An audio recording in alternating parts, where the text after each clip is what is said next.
Assalamualaikum warahmatullahi wabarakatuh. Halo semuanya. Kali ini kita akan belajar mengenai bagaimana cara mencari sumber sejarah atau arsip di website. Oke, sebelumnya perkenalkan terlebih dahulu.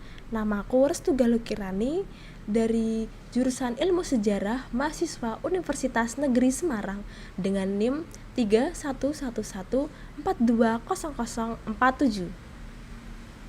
Oke, sebelum kita membahas mengenai bagaimana penggunaan website KIT-Alfi ini ya teman-teman, aku akan ngejelasin dulu KIT-Alfi ini apa sih Kak? Nah, jadi KIT-Alfi ini adalah lembaga yang didirikan oleh Belanda pada tahun 1851.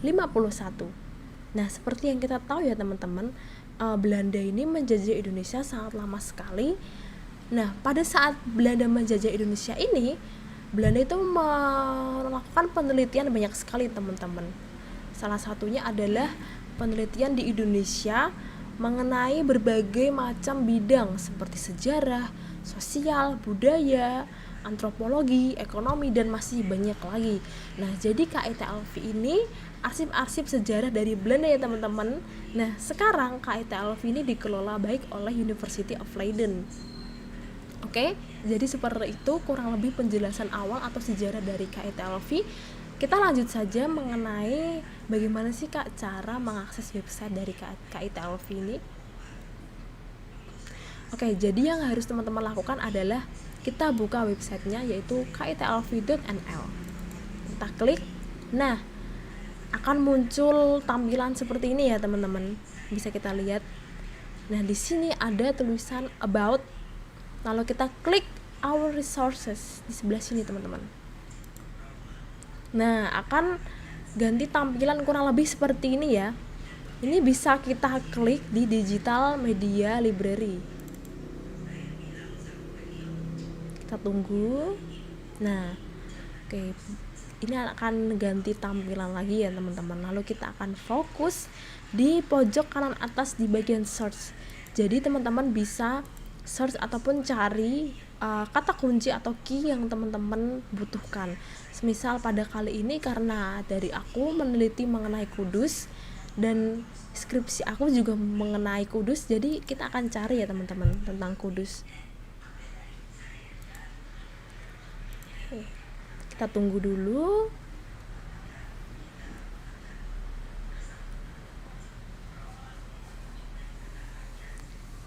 Oke, nah ini banyak sekali muncul arsip-arsip ya teman-teman dari Kudus.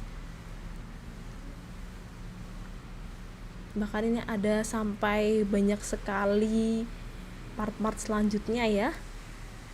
Oke, sebelum aku ngelanjutin membuka salah satu arsipnya, aku akan ngejelasin dulu teman-teman. Kita scroll paling bawah ya. Nah, di sebelah sini, di sebelah kiri ini ada author dan juga subjek teman-teman.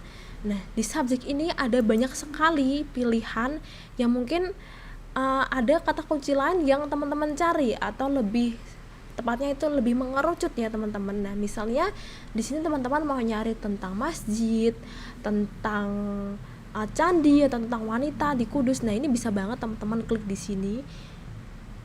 Nah, juga di atasnya ini ada author atau kreator. Nah, mungkin dari teman-teman udah tahu ya mengenai author atau kreator yang akan teman-teman cari, bisa banget teman-teman cari di sini. Nah, ada banyak banget ya teman-teman, ada dari Onsun, ada dari Woodbury and Page. Oke, coba karena di sini aku akan nyari mengenai candi, aku akan klik temples. Nah, oke, untuk kata kunci ya teman-teman itu harus diperhatikan karena teman-teman harus mencari kata kunci itu dalam bentuk bahasa Belanda ya. Oke, ini coba aku buka ya salah satunya.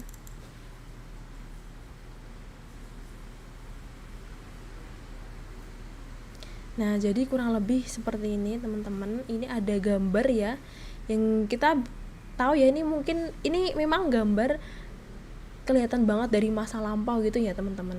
Nah, di sini bisa kita lihat gambarnya masih hitam putih, terus juga masih agak ngeblur-ngeblur gitu ya kan. Nah, ini juga bisa teman-teman zoom in dan juga zoom out. Makanya di sini kita zoom in, zoom out. Nah, bisa juga pakai mouse dari teman-teman.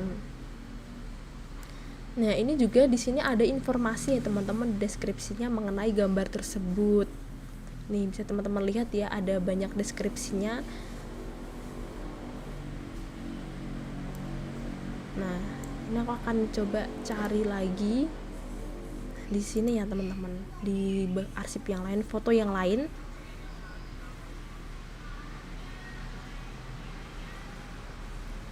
Nah, ini bisa kita lihat ya teman-teman, karena di sini aku akan meneliti mengenai Kudus.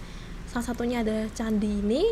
Nah, bisa kita lihat ya teman-teman, perbedaan antara Menara Kudus ya. Kalau sekarang lebih tepatnya itu lebih terkenalnya dengan sebutan Menara Kudus, teman-teman.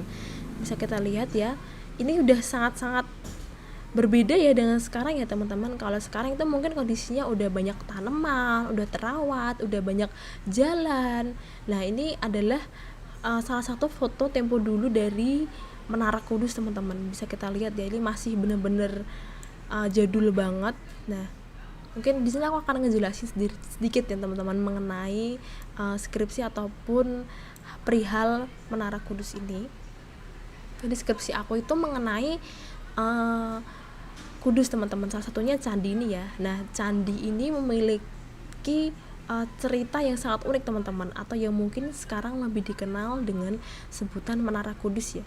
Jadi Menara Kudus ini dibangun oleh Sunan Kudus ya teman-teman di masa lampau. Seperti yang kita tahu ya teman-teman, di masa lampau itu masyarakat Kudus mayoritasnya beragama Hindu. Nah, untuk menarik simpati dan juga menarik dari masyarakat ini, Sunan Kudus membangun dan mendirikan Menara Kudus ini, teman-teman. Jadi ini seperti kalau kita lihat ya, ini desain, lalu arsiteknya, lalu ada ukiran-ukiran di sini, itu adalah sangat-sangat mencirikan adanya ciri khas dari candi-candi Hindu, teman-teman. Nih seperti ya, tidak lupa juga Sunan Kudus ini mempadukan dengan gaya akulturasi dari Muslim ya teman-teman ya. Nah, jadi kurang lebih itu seperti ini. Nah, bisa kita lihat juga ya teman-teman, untuk kan tadi untuk kondisi dari masa lampau dan sekarang kan beda ya teman-teman. Nih. Nah, kurang lebih seperti ini. Jadi itu sudah ada banyak perbedaan, dan juga banyak juga dari teman-teman yang mungkin nyari data ataupun lagi mengerjakan skripsinya, mereka mencari sumber di KITLV ini. Salah satunya dari aku sendiri, yaitu aku nyari mengenai candi ini, dan alhamdulillahnya banyak banget ya teman-teman. Bisa kita lihat ini ada 18 arsip yang sudah dikumpulkan oleh Belanda di masa lampau. Nih, jadi banyak banget, ada 18. Kita coba buka satu lagi ya.